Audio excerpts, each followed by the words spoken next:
تاریخ بے وفائی، افغانستان کی دشمنی، فریب اور پاکستان سے ناشکری۔ آپ دیکھ رہے ہیں گلوبل فیس ٹونائٹ اور میں ہوں مسٹر براوو۔ جب 1947 میں پاکستان غلامی کی راکھ سے اٹھا تو اس کے دل میں ایک خواب تھا، ایمان، اتحاد اور بھائی چارے کا خواب۔ اس کے گرد کے ملکوں میں ایک ایسا ملک بھی تھا جو مسلمان تھا، ہم عقیدہ ہم مقصد۔ جی ہاں، افغانستان۔ پاکستان نے سمجھا تھا کہ یہ ہمسایہ ملک بھائی بن کر گلے لگائے گا، مگر پہلا بار اسی نے کیا۔ دنیا کا واحد ملک جس نے پاکستان کی اقوام متحدہ میں داخلے کے خلاف ووٹ دیا، جی ہاں، افغانستان۔ پاکستان ابھی اپنے پاؤں پر کھڑا بھی نہیں ہوا تھا کہ دشمن کی پہلی ضرب پڑ چکی تھی۔ جی ہاں، افغانستان۔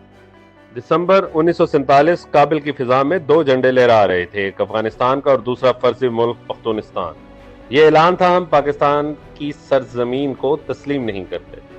کابل کے ایلچی نجیب اللہ نے مطالبہ کیا کہ پاکستان قبائلی علاقے ہمارے حوالے کر دے اور ہمیں سمندر تک رسائی دے ورنہ جنگ ہوگی۔ 1948 میں افغانستان نے وزارت قبائل قائم کی، مگر مقصد عوام کی خدمت نہیں تھا بلکہ پاکستان میں بغاوت کو بھڑکانا تھا۔ پرنس عبد الکریم بلوچ کے زیر سایہ تربیتی کیمپ بارڈر کے ساتھ بنائے گئے افغان طیاروں نے قبائلی علاقوں میں پمفلٹ برسائے کہ پاکستان کے خلاف اٹھ کھڑے ہو۔ 12 اگست 1949 افغانستان پشت پناہی میں فقیر ایل پی نے پاکستانی پرچم اتارا، جھوٹے خواب پختونستان کی وفاداری کا اعلان کیا۔ پاکستان نے تعلقات منتقع کر دیے۔ اسی ماہ لویا گرجا نے پاکستان کو تسلیم کرنے سے بھی انکار کر دیا اور پختونستان ڈے منایا۔ چمن کے قریب افغان فوجیوں نے پاکستان پر حملہ کر دیا اور شکست کھائی، مگر پاکستان نے امن کی خاطر قبضہ شدہ علاقے بھی واپس کر دیے۔ ابتدا ہی سے پاکستان نے انتقام نہیں، صبر کو چنا، اور یہ صبر دہائیوں تک اس کا اصول رہا، مگر اب حالات بدل رہے ہیں۔ 50 کی دہائی دھوکے سے شروع ہوئی۔ افغانستان نے بھارت سے دوستی کا معاہدہ کیا تاکہ پاکستان کو دونوں طرف سے گھیر لے۔ 1951 میں افغان اثر میں آنے والے ایک پختون قوم پرست نے، جس کا نام سید اکبر تھا، پاکستان کے پہلے وزیر اعظم لیاقت علی خان کو شہید کر دیا۔ 1955 کابل میں پاکستانی سفارت خانہ جلا دیا گیا۔ سرحد کے دونوں طرف لاؤڈ سپیکرز پر نفرت آمیز بیانات پھیلائے گئے۔ افغان فوجی بار بار پاکستانی حدود میں داخل ہوئے، مگر ہر بار ایف سی اور فضائیہ نے انہیں پسپا کر دیا۔ جیتنے کے بعد بھی پاکستان نے امن کو چنا، فوجیں واپس بلائیں، تجارت کھولی، تعلقات بحال کیے اور افغانستان نے اگلی سازش کی تیاری شروع کر دی۔ 1965 مشرق میں بھارت سے جنگ، مغرب میں افغانستان کا وار۔ افغانستان یونٹس محمد ایجنسی میں داخل ہوتی ہیں، مگر مقامی پختونوں نے پاکستان کا ساتھ دیا اور کابل کے احکامات مسترد کر دیے۔ 1970 کی دہائی میں افغانستان شورشوں کا گڑھ بنا رہا۔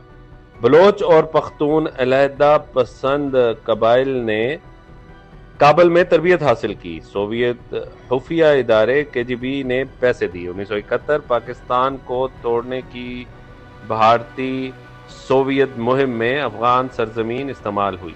1975 افغان حمایت یافتہ عسکریت پسندوں نے حیات شیرپاؤ کو پشاور میں قتل کر دیا۔ صدر داؤد خان اپنے ہی فوجیوں کے ہاتھوں مارا گیا۔ کابل پر سرخ پرچم لہرا دیا گیا۔ 1979 حافظ اللہ امین نے سوویت فوجوں کو دعوت دی اور یوں پاکستان کی مغربی سرحد پر آگ کے دروازے کھول دیے گئے۔ 24 دسمبر 1979 سرخ فوجیں افغانستان میں داخل ہوئیں۔ سوویت جنرلوں نے کہا اگلا سنگ میل دریائے سندھ ہوگا۔ پاکستان نے اپنے دروازے کھول دیے، 3 ملین افغان پناہ گزینوں کو جگہ دی، مہاجرین کو سہارا دیا اور آزادی کی جنگ میں مورچہ بن کر کھڑا رہا۔ ہزاروں پاکستانی شہید ہوئے، مگر کھیڈ کے حملے، بم دھماکے اور قتل، پاکستان نے کسی مہاجر کو واپس نہ کیا، اور جب روسی فوجیں واپس گئیں شکریہ نہیں ملا، الٹا الزام، نفرت اور پھر وہی پرانی دشمنی۔ 3 دہائیاں گزر گئیں اور ہر بار پاکستان نے بھائی چارہ دکھایا، افغانستان نے پیٹھ میں چھرا گھونپا، لیکن اصل دھوکہ بھی باقی تھا۔ دنیا بدلنے والی تھی اور افغانستان سرزمین ایک بار پھر سازش کا میدان بننے والی تھی۔ پاکستان آزادی کی جنگ کا سپاہی دنیا کے لیے ڈھال بنا رہا، پناہ، اسلحہ، خون، سب کچھ دیا، مگر جب روسی نکلے تو شکر گزاری نہیں ملی۔ وہی بندوقیں جو ماسکو کے خلاف اٹھی تھیں اب پاکستان کی طرف موڑ دی گئیں۔ روس گیا مگر امن نہ آیا، مجاہدین کے گروہ آپس میں لڑ پڑے، حکمت یار، ولی ربانی، مسعود دوستم، کابل راکھ کا ڈھیر بن گیا۔ پاکستان نے بارہا کہا مل بیٹھو، اسلامی حکومت بناؤ، مگر گولیاں جواب میں ملی، معشت زخموں سے چور اور سرحدیں غیر محفوظ۔ اس بربادی نے ایک نیا گروہ ابھرا، نہ لوٹ مار نہ سیاست، صرف نظم، ایمان اور عزم۔ یہ تھے طالبان۔ 1996 میں طالبان نے کابل پر قبضہ کر لیا، سڑکیں کھل گئیں، جرائم کم ہو گئے اور اوپیم کی کاشت گھٹی۔ پاکستان، سعودی عرب اور یو اے ای نے انہیں تسلیم کیا امن کی امید سے، مگر مغرب نے انہیں دہشت گرد کہا۔ وہی طاقتیں جو کل مجاہدین کو فنڈ دیتی تھی آج طالبان کو تنہا کر چکی تھی۔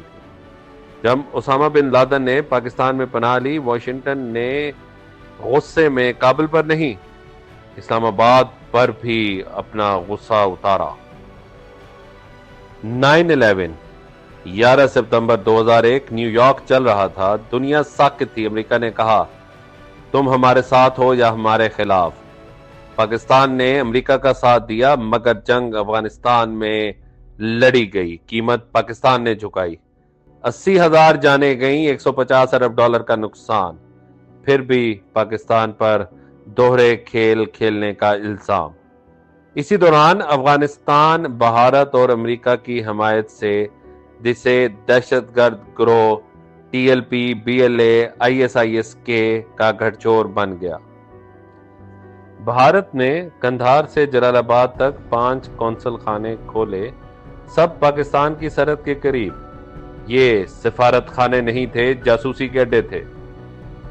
راہ اور NDS نے مل کر دہشت گردوں کو پناہ دی، تربیت دی۔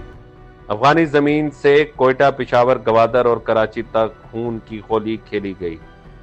2014 آرمی پبلک سکول پشاور، 114 بچے شہید ہوئے، اور سوراخ ننگرہار افغانستان سے جا ملا۔ پاکستان نے جوابی حملہ نہیں کیا، ضبط اور تحمل کا مظاہرہ کیا، سرحد پر باڑ لگائی، دہشت گردوں کے اڈے تباہ کیے، امن کی بات کی، اور کابل نے صرف گولیاں چلائیں۔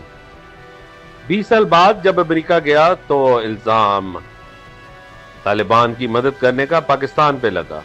حقیقت یہ تھی پاکستان صرف امن چاہتا تھا۔ 4 دہائیوں کے قریب قربانیاں دینے کے بعد تھکن فطری عمل تھا۔ طالبان واپس آ گئے، پاکستان نے ہاتھ بڑھایا تعاون، تجارت، تعمیر کے لیے، مگر چند ماہ میں سرحد پر گولیاں پھر چلنا شروع ہو گئیں۔ طالبان نے کہا کہ TTP ہمارے بھائی ہیں۔ 2022 تک آتے آتے صبر کا پیمانہ لبریز ہو چکا تھا، 500 سے زائد پاکستانی فوجی شہید ہو چکے تھے۔ حملے افغانستان کی سرزمین سے منصوبہ بندی کے تحت کیے جا رہے تھے۔ افغان فوج نے سرحدی چوکیوں پر حملے کیے، دہشت گردوں کو پناہ دی اور بھارتی ایجنٹوں کو آزاد چھوڑ دیا۔ پھر بھی پاکستان نے اندھا انتقام نہیں لیا۔ آپریشن عزم استحکام شروع کیا، دہشت گردوں کے اڈے ختم کیے، مگر مذاکرات کے دروازے کھلے رکھے۔ پیغام واضح تھا، ہم امن چاہتے ہیں، مگر بے وفائی کا جواب ضرور دیا جائے گا۔ جاگتے رہیے، ہوشیار رہیے اور دیکھتے رہے گلوبل افیئرز ٹونائٹ اردو۔ میرے ساتھ اور میں ہوں مسٹر براوو۔ 1947 سے 2025 تک یہ کہانی بار بار دہرائی گئی۔ پاکستان بھائی بنا، افغانستان دشمن۔ تاریخ گواہ ہے، افغانستان کو سب سے زیادہ سرمایہ توجہ دینے والا ملک پاکستان تھا، اور پاکستان کو ملی ہمیشہ سے ناشکر گزاری، مگر پاکستان قائم ہے کیونکہ اس کی بنیاد بے وفائی پر نہیں، ایمان، حوصلے اور تنہائی میں جینے کی طاقت پر ہے۔ طورخم سرحد پر طلوع آفتاب پاکستانی پرچم آج بھی لہرا رہا ہے۔ میرا سلام ہو پاکستان کی مغربی سرحد پہ شہید ہونے والے سپاہیوں کے نام۔ سبسکرائب